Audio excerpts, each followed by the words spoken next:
Hello again, LaxRatz. This is the LaxWrap Week 4. I'm here with the Chief, Lane Jaffe. I'm the Chopper, Drew Rogers. We've got a hot group of top 10 teams and top 10 plays. Lane, we're starting to get a lot of emails, a lot of calls, a lot of chatter. One of the questions they keep asking is, how do you do it? How do you coach and then also come on the air and pick teams and stuff? How do you do it? That's right. It's tough to keep it objective, obviously, but we got into this for a love of the sport. And even more importantly, the relationships we have with the kids. I love seeing the Moeller boys out there. I love seeing Sean Smith out there scoring goals. So it's great seeing the kids I know do well. But as a coach, I want to beat them. All good.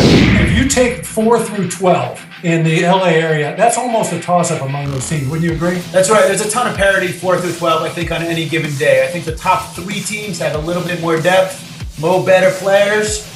But, 3 through 12 is a toss-up, and I think anywhere from 12 to 4 can play with the top. All right, so let's go ahead and name a number 10. Who do we got at number 10 this week? At 10, we got Oak Park. The Eagles are rebuilding, revamping. They should go 500 over the next 10 games, but right now, 10 spot. You know, these days, going 500 across a stretch of games, there's no crime in that because the level of play overall has risen so much. That's correct. Okay, so number 9, you got Harvard-Westlake, correct? Harvard-Westlake is a tough team. First of all, I want to give a shout out to that kid Woody, most improved player I've seen in LA thus far.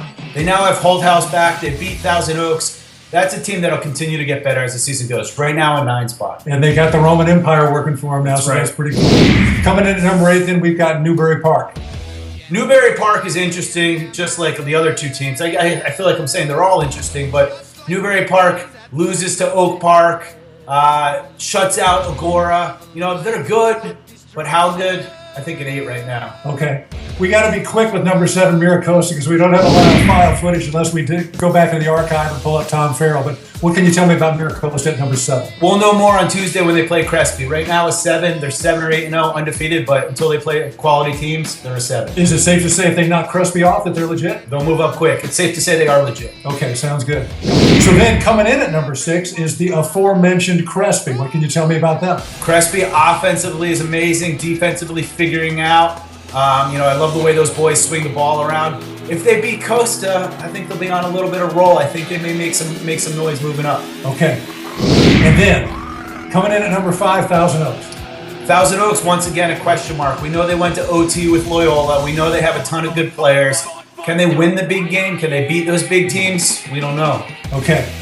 We've got Penn at number 4. You can't wriggle out of it. We've got a panel that weighs in on this, and so we're not saying you're picking Penn at 4. We're picking Penn at 4. What can you tell us about the panel? That's right. The panel has seen them play, knows that they have some talent. It's whether or not they can put 4 quarters together. They've played some great lacrosse. They've had some gaps in their play, but if they can put 4 quarters together, they'll be a pretty a team you don't want to play against. So that's 10 down to 4. We said earlier the top 3 teams, it's almost a toss-up, and in fact, your number 1 team is...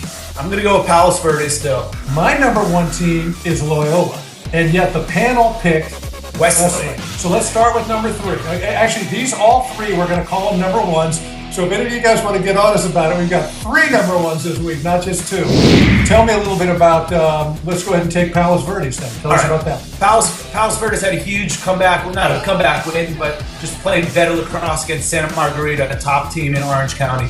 That team is fully loaded. It's an established program. I haven't even mentioned their defense. All kids going next level. I would not want to play them. We are going to play them, so I look forward to it. But, I think they're a number 1 team. Okay, I'm going to tell you a little bit about Loyola. 7 deep at the midi unit. Human wave attack coming up. Their scores, goals in bunches. If you wanted to get critical, you'd say, yeah, they gave up a lot of goals a couple of times. They've had a couple of near misses, but sometimes you say they've learned how to win the close games. So that's why they're my number 1 right now. And it makes sense. I saw them play in person. They absolutely rolled us in the first half.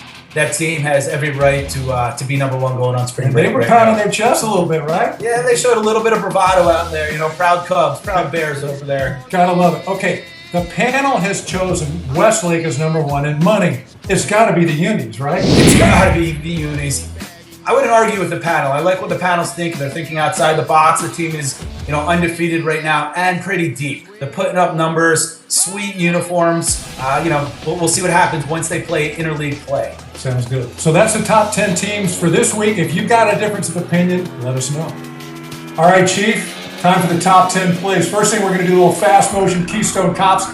These 3 plays hit the cutting room floor, but they're worth watching if you've got a quick eye, right? Nice little plays. Not quite top 10, but nice nonetheless.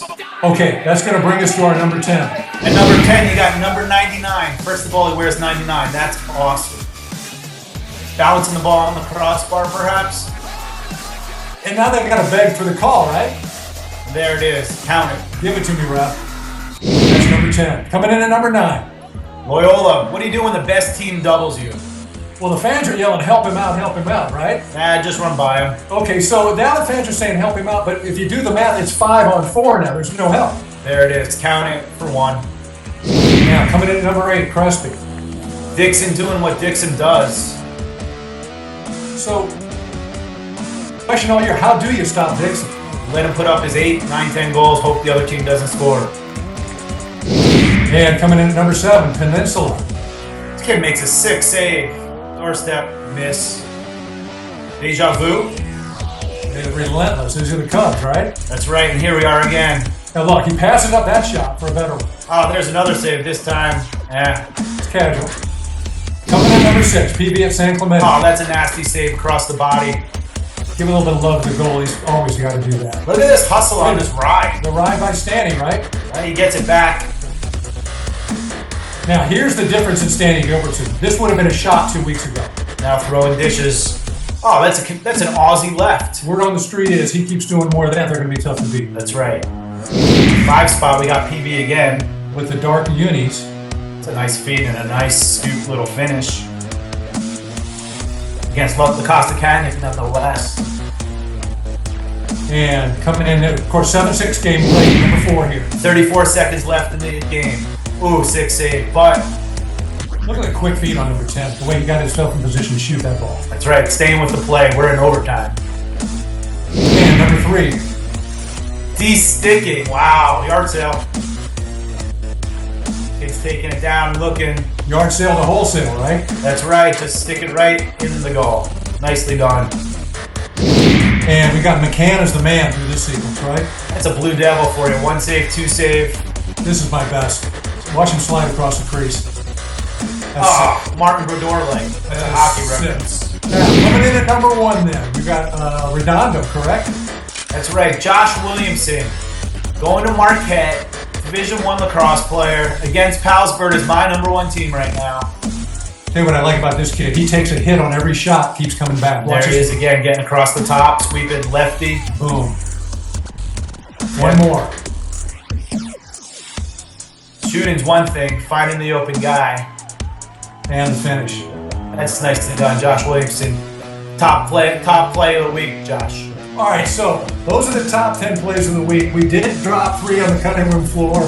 We're getting a ton of clips from you guys. Keep it up. And what's your word? If you want to see great plays, you got to make great plays. You got to make the play. So we'd like to see some more BTB, some more underhanded shots, and obviously some more celebrations. That's going to do it. Any wrap up from you? No, I'd like to see some more stew being brewed, some whatever else you got. Real quick, did we find out what that Loyola cooking job was last week? You know what? They told me while we were shaking hands, but probably not the time that the chief was in session. Somebody text us or email us, Loyola. Tell us what that celebration was when you were cooking with the goalie. Otherwise, for the chief, Lane Jaffee, this is the Chopper, Drew Rogers, saying thanks for watching, and we'll see you next time.